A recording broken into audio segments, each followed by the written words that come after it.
Welcome to Peter and Ruffy's Football Show. We're live on PLZ Soccer's YouTube channel. I'm Peter Martin, Alan Ruff, Charlie Adam and Tam McManus here with me to look back over last night's win for Scotland against the Faroe Islands, which keeps us right in the mix to finish second in our group and that crucial playoff place in the future. Fingers crossed. But by the way, Ruffy, it's a win and a win's a win, but boy, it was painful to watch. Yeah, a win is a win. If you ask the manager and the players, that's what they'll say about it. And if you're looking to analyse the game, it was terrible. It was terrible for the start. It was nearly as bad as the first 45 minutes at the weekend. But this time, this team, put us under pressure. I couldn't see that coming. I really think when we start to play better teams, we need to bin that back three, because I don't think we've got the players to play a back three. I think teams are getting down the flanks far too often. Too many balls come into the box, and when they come in the box, we can't defend it. Well, so, you say we can't play a back three. I don't think we have natural central defenders, Charlie. I just think that is it. No, we can't play four. We need to play with three. But yeah, typical Scotland last night, wasn't it? It's rubbish, crap, everything's rubbish. we're back to the old Scotland again. Yeah. Listen, I don't care how Scotland are playing, as long as we keep winning football matches. That's 4 in a row now. Like, 2007 was the last time we managed to do that. We're on it. We're going well. Big man scored again, and you've got to, just keep going. You're not going to play well every game. Faroe Islands, tough place to go. It's AstroTurf and make it tough here. But we nicked the result, and we move on to next month now.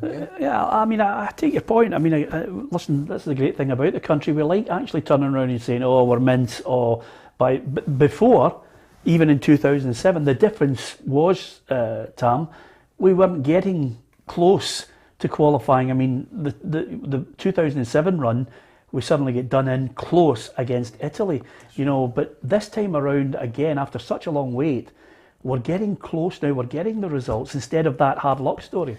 Yeah, as Charlie said, the most important thing was the result last night. Faroe Islands they're not a minnow, they're not a San Marino or an Andorra. You can't go there and roll them over 4 and 5. Denmark scored, I think, late on, and Denmark are a top side, beat them 1-0, so I think it was always going to be a patience. I thought they tired in the last 20 minutes and thought they put a lot into the game, particularly first half.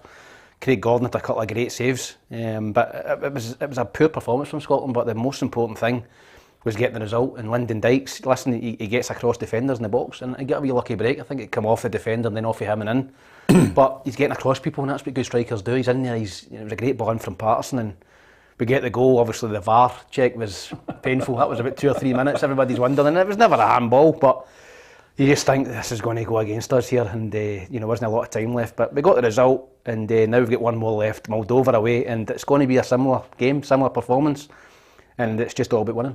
Well, I take your point, and I think all of us agree it is all about winning, and we'll be reading out more than a few people who are talking about the game itself. But Ruffy, I know the manager texts you from time to time in case you're telling him his tactics. Did he get his team selection wrong last night? He's the only one that can answer that, Peter. Obviously, a manager has to make decisions on who's playing and make decisions during the game. He'll have his own mindset and why he did what he did. I just thought taking McGregor out of the equation, lost a lot of energy in the park. Hanley, we thought we need him, but I thought he was poor.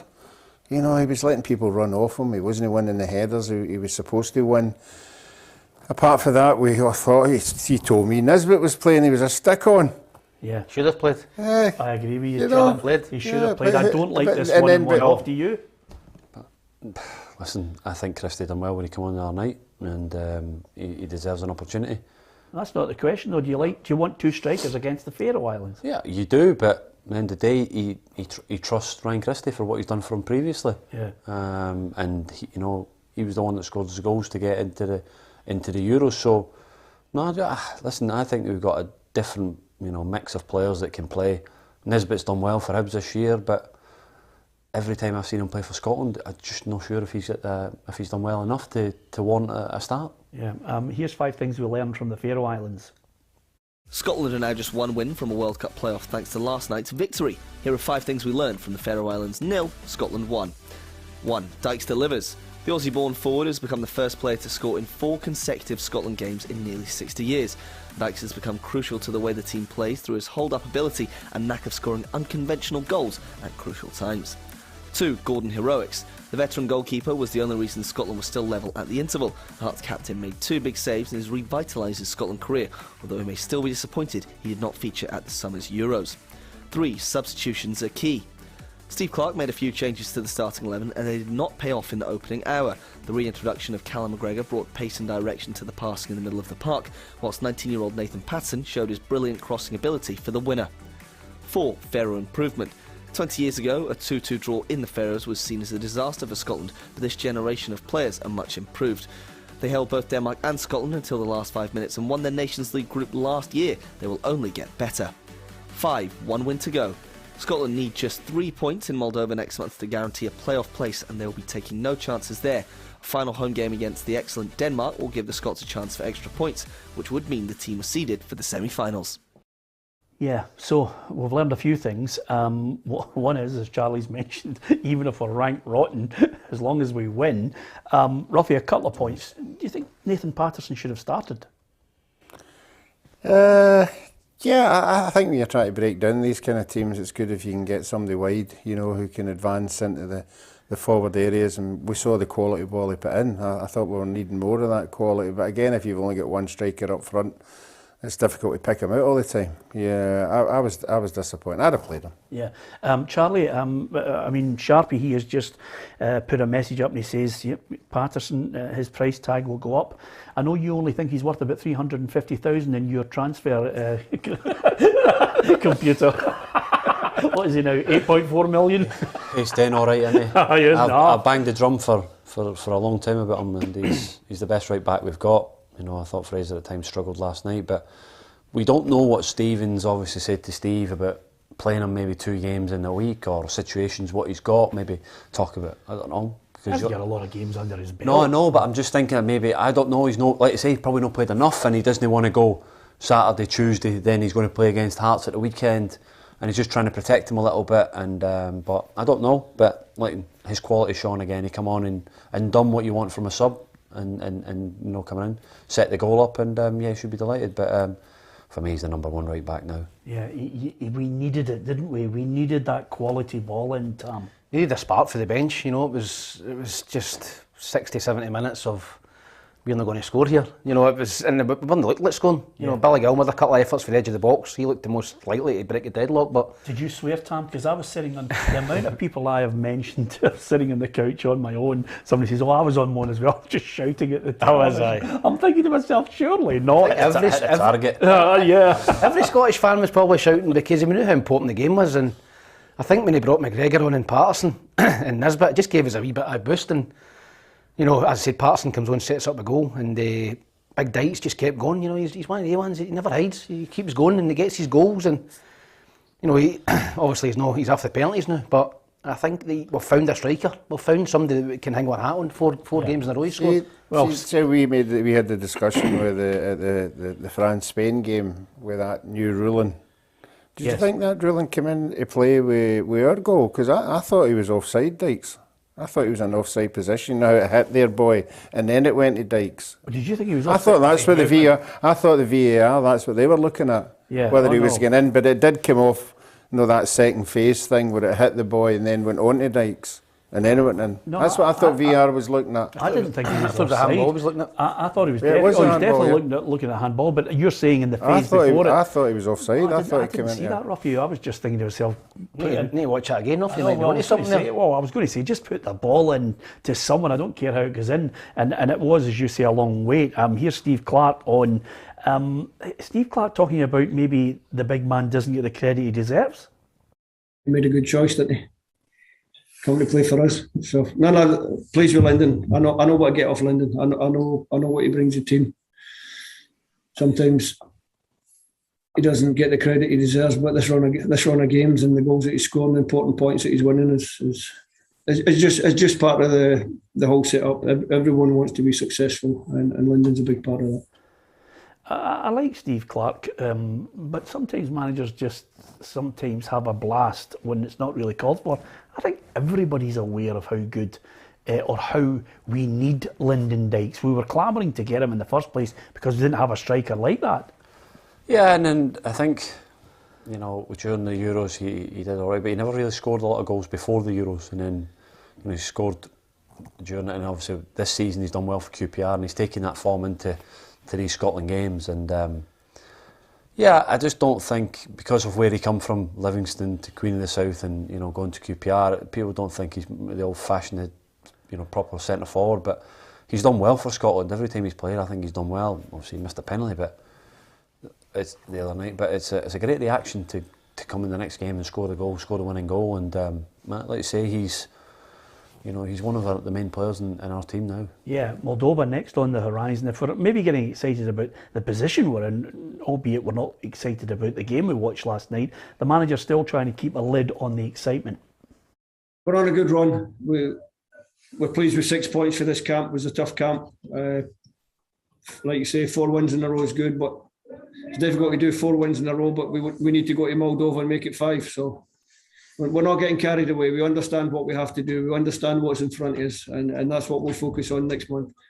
Yeah, Ruffy, I can't let you not comment on the goalkeeper, because if we're talking about a crucial goal, Craig Gordon had 2 great saves. Yeah, it's a goalkeeping's reaction save. It's if the ball's come across and you've got to anticipate it and you just make yourself big. And he does it on numerous occasions. I think he's got elastic arms. The save he had at Hampden, remember, he was down and it just seemed to keep going, and he just flung himself out there and he got the break, and it's a great save. I don't know, did he touch the rebound? I couldn't decide whether he touched it, whether a defender had put their foot in and deflected it, but that save alone, it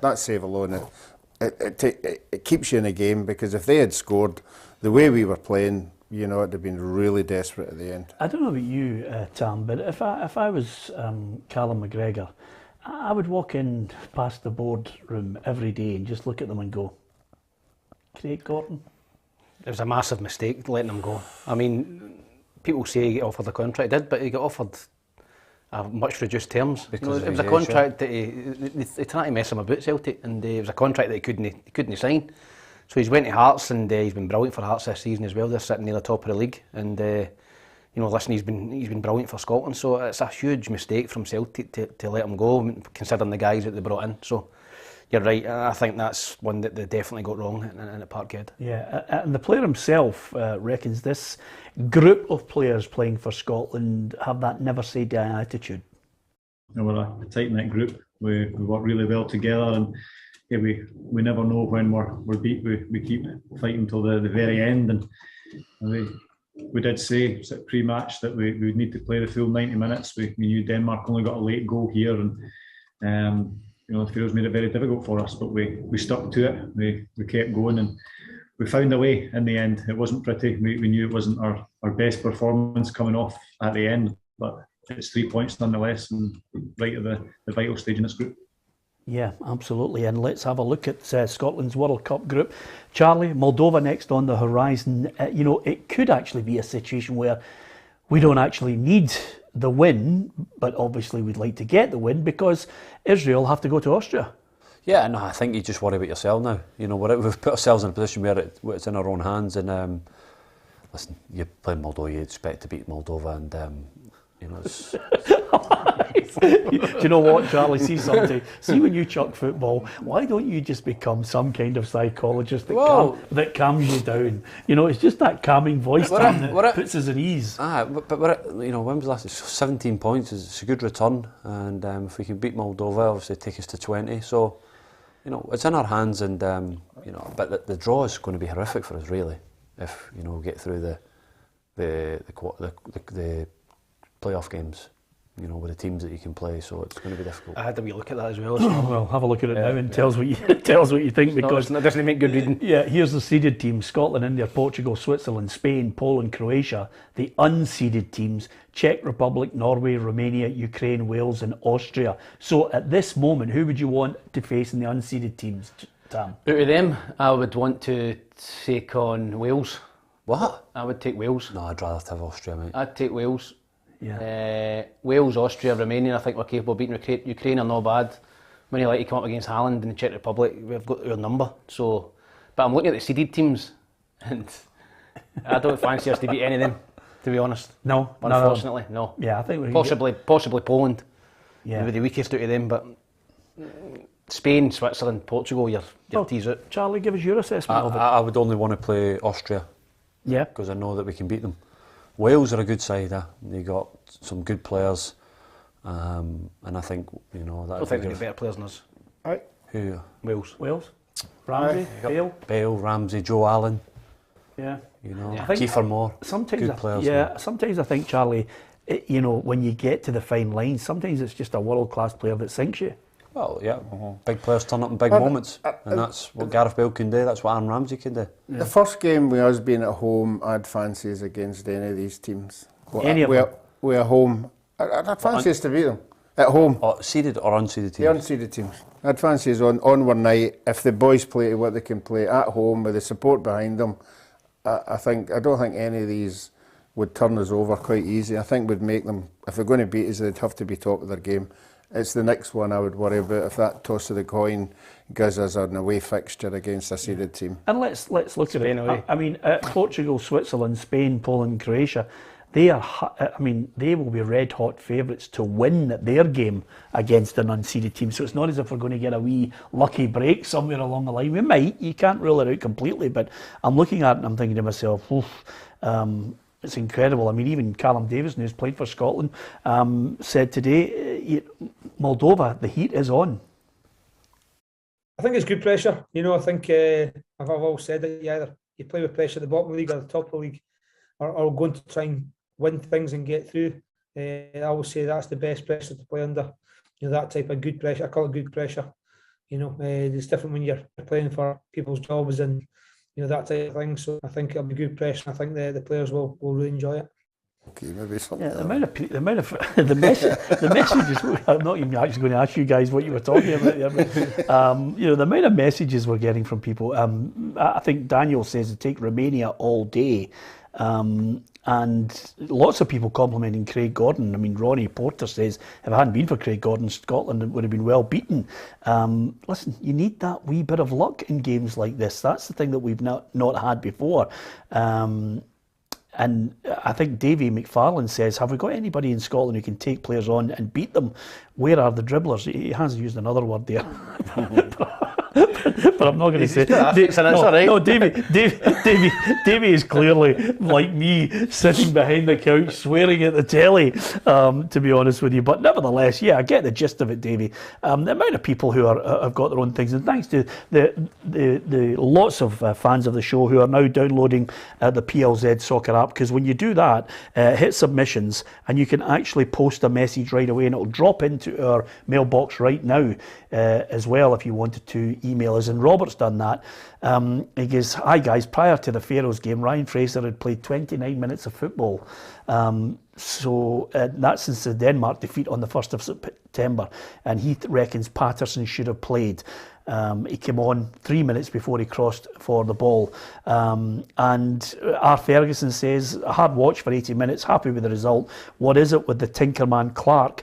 Watching too many of Ranieri's tactics, tinkering with the side. It's something that I think, listen, that's what managers are paid to do, Ruffy. They're paid to make those calls. Yeah, and it's not just him. I would like to think that the managers have people round about them who throw in their tuppence worth as well. And at the end of the day, he makes the decision. But that he will see that was a case for the people that he picked, and that's what managers are judged on, whether they get it right or they get it wrong. And that's why we're sitting here discussing it. I would go as bold to say we're in the playoffs. I don't think Moldova are capable of beating us, and I don't think Israel are capable of going to Austria and beating them. But they just battered them 5-2 last week. Yeah, but it's a home advantage. What we saw against Israel, I don't think. Well, we're not going to get beat by Moldova. So the good thing is, Ruffy, that sometimes I wait in the programme and think, I wonder what the line's going to be from tonight's programme. You're not going to get beat up. Ruffy has just given us it there with a golden. We're in the playoffs. We're already in the playoffs. It's going to take some booking. You're on at 25-1 Moldova. Moldova have got 1 point.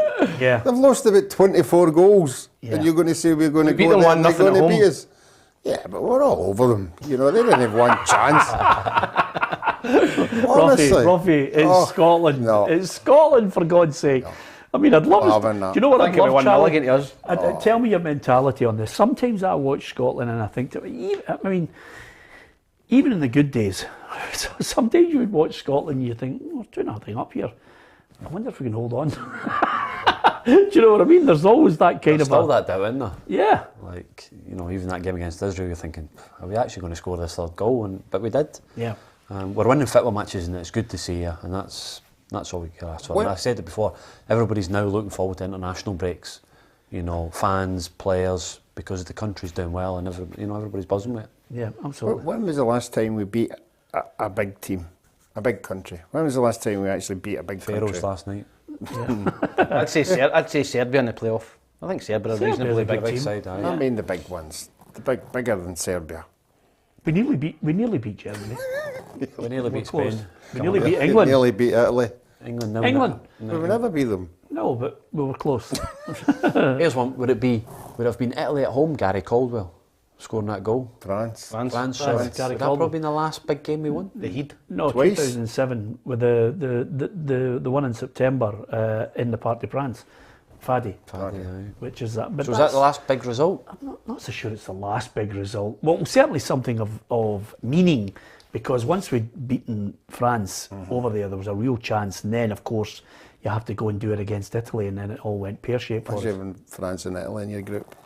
Yeah, absolutely. Listen, imagine having Faroes in your group and waiting to the last couple of minutes. Gary Knight says, hi to all the PLZ team. I love watching the show when I get home. Just watch it on YouTube, not obviously the live one. He says, I'm a Rangers fan. Keep up the good work. And thank you, Gary, for sending us that message as well. Lots of people sending us messages and obviously their thoughts on the football last night. Great to read out as many of them. And Hugh Scott, maybe Hugh, who regularly posts messages to us, says, Peter, we need to stop talking teams like Moldova up. Talk ourselves up. Stop looking for problems with these countries. Hugh, maybe you've got a point there. It's not, I don't think it's a problem. I don't think we are dismissing or talking up Moldova to the point where we're dismissing Scotland. We all hope Scotland win it. We're just reflecting on a game which I thought was hard to watch, Ruffy. I'm like Charlie. Last night I just thought to myself, who cares? Rotten game, played poorly, won the match. Yep. On to the next one.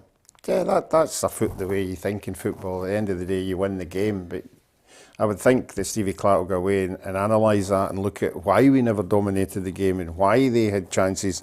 Because, as I said, when we play better sides, you're not going to get away with that. You're not going to get away with just saying, oh, we won 1-0. No, you've got to analyse where it went wrong, because coming off that Austria game, I think we all thought, that it would be 2 or 3 at least. And I hate, and Tam came away at the beginning, I hate when they say the Faroe Islands aren't any mugs now, they've improved. What does that say about us? If they've improved and we can't beat them? Well, I'll tell you what it says, Ruffy. The point here about this Scotland squad, if we're realistic about it, we've now got a right back who could be there for the next 10 years. Is that fair? Yeah. We've got a striker that we're desperately hoping. We don't have him for Moldova, which is Lyndon Dykes, but we've got a striker who is someone we haven't had for a wee while, who can hold the ball, be a nuisance, score goals.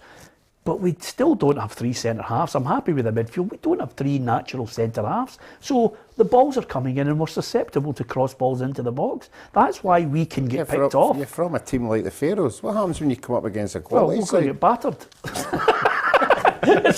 Robbie, Wait, I didn't know. I'm trying to stay optimistic, but I just feel as if... I didn't know Dykes wasn't playing the next game. I'm not too sure. Moldova now. So when they win that. Adams could come back in and play with somebody, like you say, maybe again Nisbet a game, or but Shanklin maybe if he start scoring a wee bit in Belgium to come back into the squad. Charlie, that's where we're at. We've forgotten all about him. Yeah. He's of a level that if he was good enough, he'd be in that squad. Griffiths? And, well, listen, you're talking to the wrong man. I just think the game's up for Griffiths. I hope he's good for Dundee, fine, but I don't think he has got any chance of firing himself back into the Scotland squad. Has it been thinking about his ban yet? Many games are it? No, is it still ongoing? So it's a police investigation. So, but I don't know, maybe I'm being too dismissive of Griffiths, but I think he's next in line, Griffiths. Well, can I tell you something, Charlie? I think there is a complete myth around Lee Griffiths. I think it's 2 free kicks against England. other than that, you'd have to remind me of games where his goal scoring is poor for Scotland.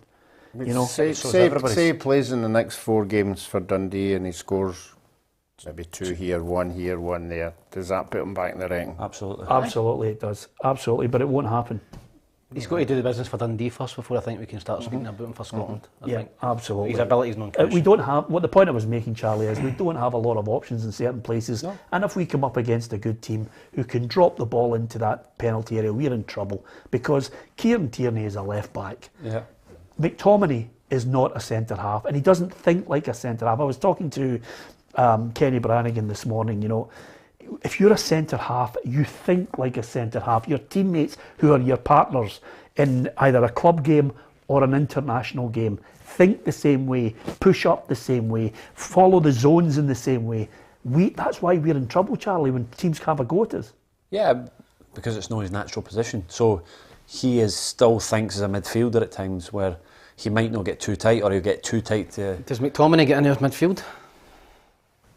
Well, you know, this is the thing about it. We're trying. I think your best 3 is Gilmour, McGregor and McGinn.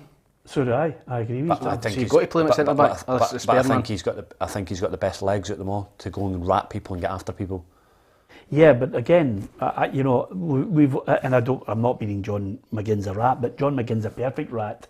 You know, he goes in and he absolutely. and I mean rat in the most positive way. I know what you're saying. You know, he is me for me.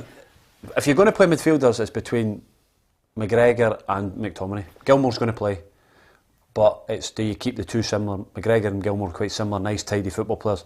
But if you want that other option, I think that you put McTominay in, and McGregor would have to be left out because McGinn's got to play as well. Wow, it's all about opinions. I would not leave McGregor out of that squad. And near with that team. Near with that, and you that's just said you would leave him out for McTominay. No, but if you had to, I think he's probably the one that you would leave out if you were going to play him in midfield. If you were going to play McTominay, I'd play McTominay as a spare man at the back, and I understand what you're saying about the defensive. Play him in the middle. Defensive, I'd play him as a spare and I'd play Hanley and Tierney. I think that's our best back 3. But Henry's is playing well for Bruges. He's coming up against Man City in next week. Yeah. That could be a game for him to go and put a stamp on it against world class teams. I agree with you. Tierney's not centre half. Nobody will convince me. We're all raving about him. Got to play him somewhere. But I know you've got to play him, but we're all raving about him, and for me, we saw last night. He's up in their 18-yard box. He's a left back. I know. It's not any ball's coming into the box. He's not a centre half. He's not a dominating guy. He made a tremendous tackle when the boy was coming in last night. That would have been a surefire goal. I just think it's a waste playing him there. So do you have to then bring John Souttar in? Well, listen, the problem here we have is we don't have players out there who are absolutely pushing, saying, hold on a minute, I can fill that centre half role. They're not good enough. Scott McKenna is not an international player for me. And I've got no axe to grind with Scott McKenna, lovely guy there he is, but he's not international class. And you've got nobody else. And this is why we're looking, you're saying Lawrence Shanklin. And then, I mean, the other week there, Tony Watt's been playing well for Motherwell, but he hasn't had an international cap. Could he force his way in? I don't know. I'm asking the question of people who are Scottish, who are centre forwards. I've asked my mates last night, if you're bumping your gums and saying, oh, well, we've got to go and pick somebody else, give me a centre forward who's out there who's Scottish, other than the ones we've got that should be forcing his way in, and give me 3 centre halves that we've got playing that should be in that squad or in that team. People that are watching, they should be writing on YouTube now to tell us people that are not in the squad that they think that should get in the squad ahead. Well, Andy Jeffries just posted one. He says, when's Ryan Jack back? Ryan Jack may well come back, and I hope the boy at 29 gets back to the form he was showing for Rangers. That's another option, but it's midfield. Yeah. You know, it'll be difficult for him to get. I think he's a good player, but it's difficult for him to get back in. You know, you look at the options we've got. That's our strongest area. You know, we're talking about McTominay possibly not getting a game. He plays for Man United. You know, so Ryan Jack was in there and was doing well and was that defensive linchpin for us in the playoff games against Serbia, but he's going to find it difficult to get back in. Yeah, absolutely. And thanks to Matt, who says Jack, McGregor, Jack, Gilmour and McGinn will run almost every game in midfield. Absolutely, you know, this is what we're talking about. But have we got no wingers anymore? Forrest is naturally a winger, yeah. That's it. Well, that's it. There's no other wingers. Well, the others are just not good enough. I mean, wingers are extinct now. Well, Gary Mackay-Stevens was one of those guys that should have been going to the next level, never made it, you know. And you're thinking to yourself, who else? We used to have Johnny Russell, you know, got to that point where he was just not in the manager's plans anymore. But nobody plays with wingers, didn't they? Nobody plays with an out-and-out winger. No, we just don't have enough of them. I'm trying to think. Paul McMullen. Paul McMullen's probably the only one I can think of. He's a proper winger, speed. Yep. You know, he's 24, but you know, it's just different from what we've got, and it's just you can see if you've got a Lyndon Dykes and and what I call a sniffer off the side of him, Ruffy. You know that classic. You know, if you've got a Sandy Clark, a John Robertson, Nazy. See if you've got a ball, a guy like Patterson, and anybody just shifts it. Robertson as well. You know, that's what you want, isn't it? Two great wide men, and Robertson and Patterson get out their feet, banks in the middle. And as a striker, I love playing with guys like that. You know, you know as soon as they get out their feet, they're not going to try and lay it back. They're going to pass it inside. It's bang in the box. A better crosser than Tierney. Aye. Yeah, I think so. I think so. It's nothing worse. You played with for DYKES, and there's nothing worse than as a striker when you've got somebody that wants to go left and wants to take him back on again. You've already made your move, and he wants to chop back. Like these lads, they just get it out of their feet and they just put it in an area and hope that the striker should be there. So that's the difference. But yeah, it is a worry because we've not got the natural wide players that we thought we had. I think the other problem is, as Peter said, the people that we've got in the back three don't cover these. They don't complement, you know, Robertson when he goes forward, or Patterson when he goes forward, because these teams just play balls into the hole. Yeah. And last night, on numerous occasions, they were picking the ball up and there was nobody near them for 20 yards. Yeah.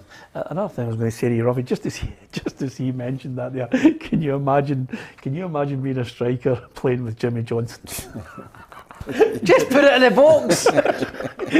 You skinned the guy for the 20th time. Mike. All the centre forwards start rushing into the box, and nothing then they have to check out because Jimmy's beaten them 5 times. Yeah. And who would the winger have been with Celtic when Sutton and Hartson and all them were playing? Oh, it was the £50,000 man, Didier Agathe. He'd be up there and he'd be in there at 18-yard box and John Hartson would still be in the halfway line. Yeah. He'd shout, hey, come on, hurry up, I'm going to put this. I'll be putting this in a minute. Celtic played with that 3. I played against that team plenty of times. And Alan Thompson actually played as a left wing back a lot of the time. Yeah. So the Thompson and the left wing back and Agathe. But Tomo wouldn't run by anybody. He'd just take out his feet and put it in the box. Two giants in there. Larson, Sutton, Hartson. He just bully people there. Well, do you know the other thing about it, and this is what was great the other night there when we got the goal through McTominay, is if you've got 3 commanding centre halves, like the big ones, he always waxes lyrical about Gordon McQueen. You know, we used to have a Jim Holton, a Gordon McQueen. We had a tall Alan Hansen. We had an Alex McLeish. If you've got 3 centre defenders who are natural and have got that physique about them, when the balls are thrown into the box, you're thinking to yourself, there's a chance. When that's clearing your box. Yeah. When there's a chance where you've got a set piece, that's why Celtic's side were so formidable then, is because even if they weren't scoring through Larson, you had 3 big centre halves going up into the penalty box creating havoc. Farhan and Baldy. Yeah, that was my 3. And Varga that's was the 3 I was going to say there. They 3 were just so dominating, it was unbelievable. Yeah. And then they went up for, as you say, I'll give you another situation. Goff and Butcher.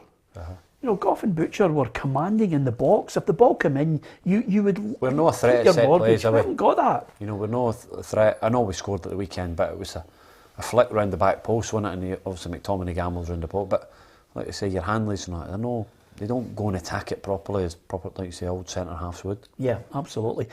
Listen, we're in the mix. We've got a chance if we can beat Moldova. What do you think? Can we beat Moldova? Are you as optimistic about it all? I think the general feeling is optimism that we can beat them. Albeit, I think if we do beat them, it'll be a goal. Moldova? Yeah. 3-0. Yeah, he said 3-0 the other night there. It's 3-2, yeah. Oh. No, I had Hugh was on the other day there, and Hugh was, being Hugh said, don't worry about the group stages, don't worry about the first playoff game, but we're not going to Qatar.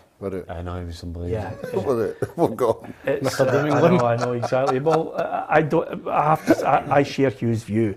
I think there's just one mountain we're not going to get over.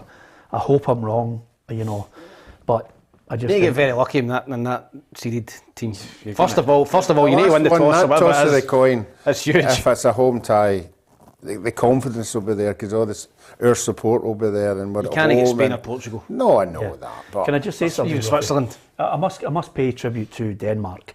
27 goals, haven't conceded a goal, It's unbelievable. and they're through with Germany. They've qualified for the World Cup. I mean, that's fantastic. yeah, and I have to again no dig Tam up, but Hugh told us when Denmark played the Faroe Islands, they just put the reserve team out. They never played the first team. Well, I think if you're that far ahead, Tam, it's a brilliant way you've actually twisted the statistics on it to make us feel good. Not so good for Northern Ireland. They lost to Bulgaria.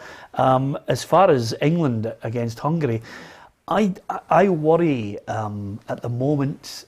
You can split politics from football. You can, look at the way the whole pandemic has affected everyone, and you can start to look at how social media has affected the way people behave, Ruffy. But there's never a week goes by on this programme, I think, that we are not talking now, since fans are coming out, we're not talking about trouble. And England with Hungary 1-1, crowd trouble again with this one. The Hungary fans quite happy to mix it with the police. Yeah, it didn't look very good on television. The police definitely went in heavy-handed. We usually see them getting in, and trying to sort that thing out with the bantings out and everything. And when that happens, you're just going to get one massive big brawl. And it could have got worse. And you're right, we keep saying on the show, we need to do something about it. We need to keep talking about it. But sometimes I think we're beginning to talk about it too much. It's out there too much now. No, because they're chipping away. They're Yeah, chipping no. away at us making a stand, Ruffy. Honestly, Yeah. if you give in to them, and this is the thing that I noticed, and it's one of the reasons why we shut down at times our chat, whether it was on Facebook or YouTube or whatever, is because if you give in and you let the lunatics who are dealing with the gutter, whether it's racism, sectarianism, you name it, if you give in to them, then the small minority's voice becomes the loudest shout, and people think that's the norm. And you've got to make a stance continually. No, I believe we still have to do it. We have Yeah. to keep doing it, because... But the Hungary fans booed them taking the knee last night, Ruffy. What does that tell Well, you? that's it. I think if you're booing, then you're making a stance against the racism, So that particular time, I know we get into the Czech one with the booing every time thing we got the ball, Kamara get the ball. But this is booing before the game's starting. Yeah. This isn't booing at an individual. This is just booing about racism. Yeah, but let's the other thing about it, let's not take the moral high ground in the United Kingdom, because you only have to look at the 3 black players from England who missed penalties. Boy, did they suffer abuse. If Marcus Rashford, I said this before, if Marcus Rashford is being abused, racially abused, the game's a bogey for me, because I just think, where do you need to be as a person to do that to a boy who, should be applauded by everybody?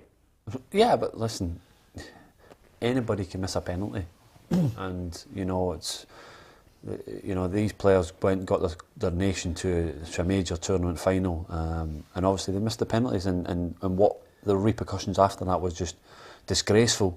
But listen, we're talking about it now. We'll still be talking about it in 5 years' time, but we still have to keep talking about it, because if we, like you say, if we don't, these idiots will just keep thinking they've won, but really we just need to keep harping on about it, keep talking about it, and making sure that we've got a stance for it. Yeah, absolutely. As far as the game is concerned, 1-1, England don't usually come away from Wembley without maximum points, but Gareth Southgate didn't make any excuses.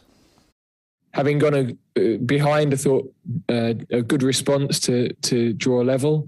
But I don't think we did quite enough to win the game, even though we had more shots, more possession. I don't think we created the really clear chances to deserve to win the game. Okay, Ruffy, just wiping Charlie's nose there. It's a strange, you join us at a strange time in the programme. You all right? Just blowing my nose, He's trying to look after me, Oh, you couldn't make it up, could you, Tom? It's honestly, this programme's mental. Anyway, full marks to Gareth Southgate. He is one manager that I have a lot of respect for. I think he talks with great sense, as well as Steve Clarke and many others, but I like listening to him. I think he's a thoroughly decent man. Yeah, I totally agree. I think he's a decent man. He talks well. He's very level-headed. I think that helps him. He's neither high or low. I think he's got a very, very level head, and I think he's done a great job in England. And he always speaks well about different issues. Whether it's about vaccinations or it's about racism. He always seems to say the right thing at the right time, and he's a good coach as well. So I think England are lucky to have him. It's just as well Hugh McDonald's not on this show. He's saying bin him.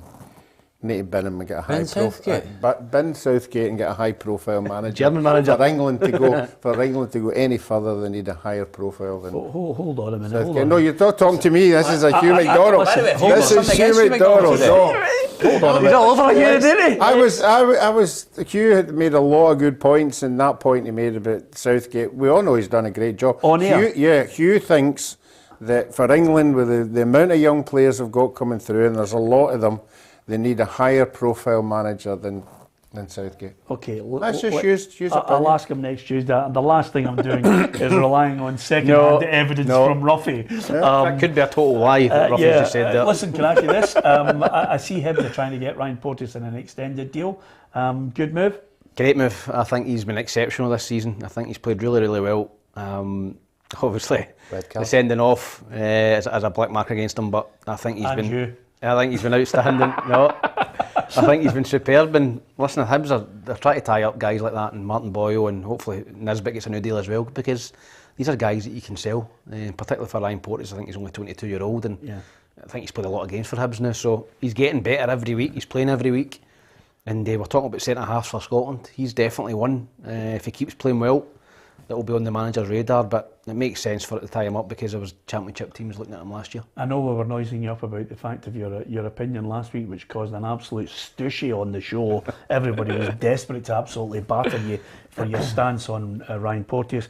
But a few weeks before that, you were quite strong on the condemnation of Graham Mathie. Suddenly, he's out the door. I don't think you'll be quite as strong with the guy who's replacing him, because it's Ron Gordon's son. And if he signs a few duds, your days at Hibs TV are over. Listen, I think he'll do a good job. I think Ron's boy will do a good job in there. And he'll be in having cups of tea and that, tickling his feet and all that. You're all right. He'll be massaging. Whatever Ron does is fine by me. Yeah, absolutely. Listen, there's some tasty games. The one thing I did say, and we've had him on the programme, Ruffy, and it caught me by surprise, was Peter Grant reckons Dunfermline can still win the championship. I think Peter's been on a same gin as Ruffy's on the day. I think he's got back together with you from the old Celtic days, and he's had a few. I think Dunfermline have got a big job in their hands. They're 16 points off. Yeah, I shared, as you know, 15 I shared the room with him maybe. and the Celtic trips, and a few strange things happened. But I won't go into them in the show. No, but honestly, I'm just trying to tell you what kind of man he is.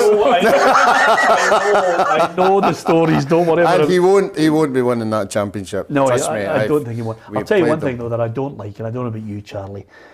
Today it could be his fate is sealed, but I genuinely don't like the abuse and the clamour for Steve Bruce to be sacked. It's almost as if they're waiting for the guillotine just to fall on his head. It's poor. It's a disgrace, you know.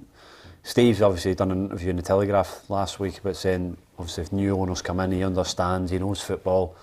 But to be every day stood at the training ground waiting to say Steve Bruce getting sacked today, getting sacked, he's still not been sacked, it's going to be today, and he keeps turning up for his work. It's incredible, but you know, he's obviously part of the old regime and Mike Ashley, and the fans want him out. But I think this consortium have to just take the time, and you know, if it is, give Steve the game on Sunday. Listen, it's going to be Stoutland's game as a manager. You know, I'm not sentimental, but at the end of the day, you know, there's going to be a buzz around the place. There's going to be a hype around Newcastle on Sunday. Just give them the game and wait for the right opportunity to then, you know, if they do want to get rid of him and then move on. It is outrageous what's happening to him, but if he's sitting in the house and his agent phoned him and said, "Are you happy with 10 million or 9 million as a payoff?" I want the lot, 110. Yeah, well, to be perfect, how he's been treated. To be honest with you, I have great sympathy with him, but because this is a football show, we obviously have to kind of give you what's happening and get your fingers on the pulse. So let's look at the odds of the managers. the managers who are tipped to replace him. I mean, they're talking about Brendan Rodgers 11-8 favourite. Lampard, I don't know how Frank Lampard is in the running. Football is the craziest game ever. Antonio Conte 5-1, I get that. Lucien Favre 6-1. Roberto Martinez has been quoted. Steven Gerrard even at 8-1. Listen, whoever gets it, if they do indeed replace him, they're going to have a huge amount of money to try and transform a side. But my one point I would say about Steve Bruce, I think he's had to work in very difficult circumstances with an owner that at times made it very, very difficult for him. I don't think Steve, and I don't think I'm talking out of turn here, I don't think Steve Bruce would have had his hand on certain players that were coming into the side. Yeah, it was the same with Rafa Benitez. You never got a lot of money to spend at Newcastle. You know, you had to wheel and deal and try and bring in frees and stuff like that. But I see Brendan Rodgers as a Rafa was a myth at Newcastle. He got them relegated, and yeah, he brought them up, but he had the same squad to bring them up. And Steve Bruce got the same amount of points as Rafa Benitez. So what's the difference? Do you think he had just Rafa had the Newcastle fans eating the palm of his hand? Do you think the new manager could be dictated by that boy that they've given the job to, the director of football guy? They've not given it to anybody yet. I think it was on Sky the day before we came in. Possibly. If he gets that, would he determine absolutely. who it was? The director of football's got to pick a manager. So what does that mean? Who comes into the running then? I just can't wait for the Brendan Rodgers as a kid with a Newcastle strip photo comes out. That he was always supported Newcastle and he wants to be the manager. You think Brendan, for that 500 million? Do you think Brendan would take it? Yes. Well, can I tell you something? The difference is when you look at and remember, it's Ranieri who did the job that got them the title. Yeah. When you look, albeit an FA Cup win, right? But when you look at Rodgers and the amount of money that he's got at Leicester, and now they've had a wee sticky patch, but if you have the reported money that's in at Newcastle, it's a step up again. And the first person to deliver the first trophy, and I don't care if it's the League Cup, they'll carry him out in the shoulders. Honestly, he'll have the freedom of Newcastle for the next 50 years. The loyalty's there for Brendan, isn't he? I think he'll stay at Leicester. Okay, let's move on. This one here has come from Robert, who says, all right, Peter, was Big Ruffy working at a kid's party today because he looks like he's got makeup on. You're just looking bronzed at the moment, Ruffy. You're out doing a lot of things. I played tennis for 3 years yesterday and I played golf this morning, so it must be just the out here. The climate outside. Okay, Terry is in Hong Kong and he says, Lee Griffiths is the only goal-scoring machine Scotland have. So again, it's that. There's no argument at that if he's 100%. Had, probably. If he's 100%. What is what? Had. I don't think have. That's what I mean, if he was At the 100%, minute. he is. Definitely had it, but has he still got it? Needs to do it at Dundee for Charlie me. thinks, Charlie's seen him training, hasn't you? I believe he's next in line for Scotland. If he gets scoring goals. And I wouldn't disagree. Let's see Saturday. You think he can still play his way back in? Give me the reasons why. Well, because he's a natural goal scorer. You know, he's as good or probably the best finisher in the country. He's better finisher than any of them that's in the squad at the moment when he's playing well. He just needs to break his duck for us, and hopefully it could be Saturday because we've got a big game Saturday against Aberdeen, and if he can do that, I think he can force his way back in. Yeah, I have to say, Charlie, as I look at it, it's an old traditional Saturday. This Saturday, Ruffy. Why? Can you tell? Derbies, big games. Every game's on Saturday. And another aspect. 3 o'clock kickoff. 3 o'clock kickoffs. We're 6. It's apart from Bonzo, they're 6. 6? Yeah, Americans. the Americans. It's Charlie Adam, number 26 audience. on the ball. He's got a laser show in like that, no? All my mates are going to watch it in America. 1 o'clock kickoff over there, Eastern time. Oh. Is that right? They're all going to watch it? Yeah. Absolutely. Dandy. Hey, listen. 1 o'clock Eastern time, 5 hours behind. Isn't it? Can I just say something to you? Since we've got our North East reporter on, Andrew Shiney. When's he back on? Is he in Monday. Saturday? On Monday. He's now at this point where we're trying to get him to stop going on a downer because it's every Monday. He's on his last legs by the cyanide just sitting in there, just waiting for it, bang. It's terrible. He's on a downer every week, isn't it? Yeah. And I don't know about you, Ruffy. Are you fit? I've trained last 10 days really, so yeah. If Charlie's playing, they're in trouble. No. Hey, we're not talking to you. Ruffy, Charlie's playing, they're in trouble. Well, Scott Brown, you know, in there, it'll be difficult to see what the reaction is. I'll be keeping my eyes open to see what the first 50-50 looks like. Who'll be stamping their authority? Charlie's got that. Listen, what a week of football. Look at the Saturday. Hibs, Dundee United, Motherwell against Celtic, Rangers, Hearts, brilliant. Ross County, St Mirren, St Johnstone, Livingston, Dundee, Aberdeen. I mean, there's some absolute howitzers. 4 big games there, aren't there? I think the biggest game's Rangers Hearts. I think that's a great opportunity for Hearts to go and show the real deal this season. Yeah. You know, can they go to Ibrox? And Hibs were good for half an hour until the big decision. You know, that unfortunate red card. So can Hearts go and do the same to Rangers? You know, Rangers got a lot of players who have been international duty. Yeah. They go and put a marker down and go and turn them over. I know you say that's the biggest one, but from a news point of view, when I look at the games that are on this weekend, Ruffy, the only place to be is Dens Park. It is the red hot ticket for one reason. It's quite simply, you can't go 10 games without a win at Pittodrie. He's going to be under pressure as an Aberdeen manager. And they're going to Dens Park and you're saying, you got to win. Yeah, but he's in the same situation as Derek McInnes. He gets on so well with the owner, and that gives you a bit of time. The previous owner. The previous owner. Yeah. No, Derek McInnes and the previous Yes, owner were like absolutely. that. Yeah. So that went on and on and on and on. And obviously there's a breaking point. I know you're saying that's a lot of games without winning a game, but I don't think it's breaking point yet, unless they were going to win 4 or 5-0, and it's one of the humiliations. Yeah. You know, then he would have to, because the fans aren't going to give him any more time. The fans are going to react to anything heavy. I think it's huge. I mean, I know I get what you're saying. Rangers, Hearts have got to go there, but from a newsy point of view, that one there is where the. I don't think Stephen Glass under any pressure. No, I don't either. I don't think he's under any pressure. I think you'll get time there. He's in the door. even if they stuff them 3-4-0. No, I don't think he'll get the sack. No. The fans won't give him time. No, absolutely not, Ruffy. And You're fans, right. but I don't think he's under any pressure. I think you'll get this season to see where they are. If they end up in the I think playoffs. that's where the biggest news story is. Is that what you're saying? I think Aye, probably. But Aberdeen have been nowhere near the bottom. every game's got a mixture of everything. Hibs are going well. Dundee United have picked up a few wins. You know, Celtic going to Motherwell, who it's tough, always a tough place for them to go. You know, and it's a good Ross County, weekend. St Johnstone, Livingston, a good game. Yeah, absolutely. Where at? Ross County? St Johnstone, Livingston, and Ross County, St Mirren. You getting up for that one, Ruffy? No, we know who's taking. Roy invited you up, did he no? Sorry? Roy, has he not invited you up to Ross County? Yeah. When was the last time you were in Dingwall? When they were in our league. Yeah. He's bad for Dingwall, just slaughters him every week. Yeah, I bet you're taking St Mirren and Predictor this weekend. You're a disgrace. I'm just waiting on your Rangers Hearts prediction Yeah. after all that guns you gave us there now. Yeah, because the other thing about it, Tam, you're under a wee bit of pressure, by the way, in the predictor. Is he?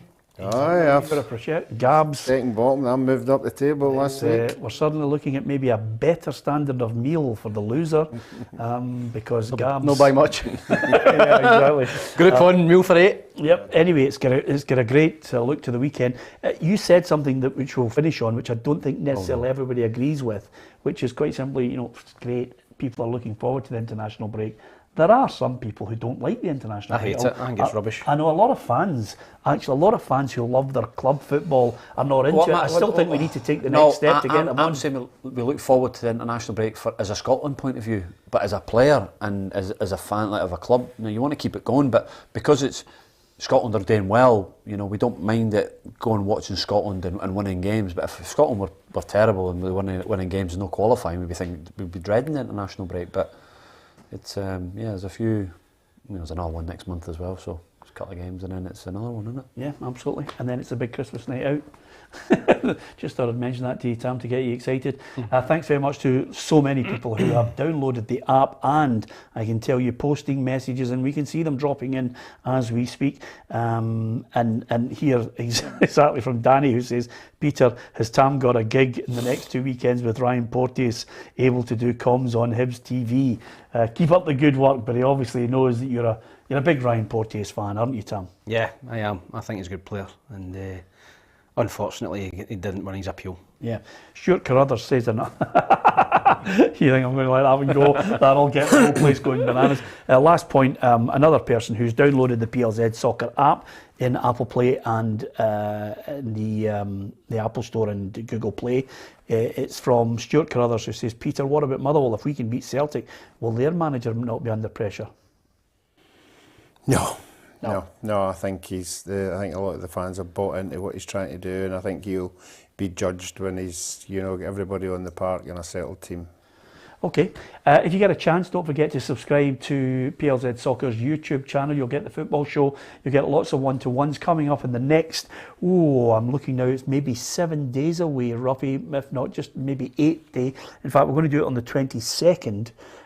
It's the special we did to commemorate the 50 years of the League Cup. It's a great programme coming up about Ruffy and Alec Ray, the Partick Thistle captain from 1971 when they defeated Celtic by 4-1. A real brilliant trip down memory lane with the two of them, sharing a few laughs and the memories of that day. Did you get a fee for that? Here? No.